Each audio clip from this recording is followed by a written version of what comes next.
मैंने देखा कि मेरे हर निर्णय तो गुरुदेव के द्वारा हुए हैं, तो गुरुदेव से पूछूं क्या करूं, मैं अमेरिका जाऊं कि नहीं जाऊं।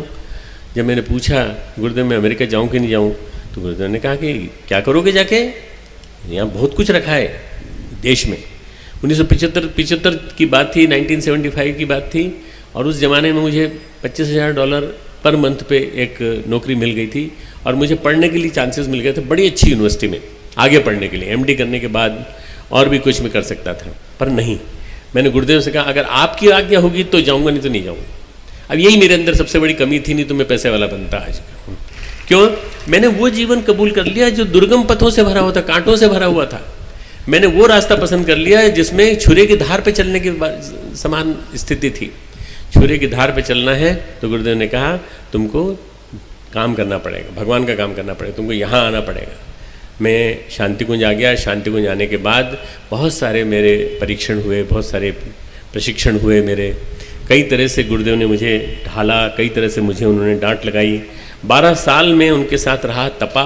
उस आग में वही रह सकता था जिस व्यक्ति ने आग का स्वरूप देखा हो। महापुरुष की आग तो इतनी तेज होती है, उस आग को सहन करने के लिए अपनी खुद की भी आग चाहिए। अगर आपके पास खुद की आग नहीं है और खुद आप ग्रहण करने की स्थिति में नहीं है तो कुछ भी नहीं मिलेगा।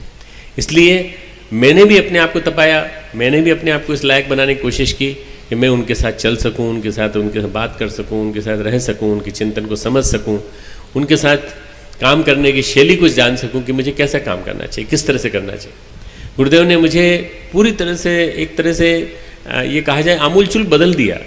ये जो उठो जागो रुको मत है, इस मंत्र ने लाखों व्यक्तियों को चेंज किया हुआ है, लाखों व्यक्तियों को बदला। बोलचाल में परिवर्तन आता चला गया, खान पान में परिवर्तन आता चला गया। और मित्रों, मैं ये मान के चलता हूँ कि गांव में असली संवेदना बसती है, गांव में असली प्यार बसता है, गांव में कम से कम निश्चलता रहती है। शहरों में तो श्रूडनेस, क्रुकेडनेस, बहुत सारी चीज़ें इतनी सारी आ गई हैं कि देखते देखते बदलाव आ गया, पूरा बदलाव आ गया। स्मार्ट विलेज क्या होते हैं? आदर्श ग्राम होते हैं। हमारे गुरुदेव ने उसका नाम दिया आदर्श ग्राम। आप आदर्श ग्राम के निर्माण की बात करिए, व्यसन मुक्त, स्वावलंबी, स्वच्छ ऐसा हो जो जहाँ पर किसी भी तरह की और कोई परंपराएं न चलती हों, फालतू की पशु बलि और इस तरह की परंपराएं न चलती हों।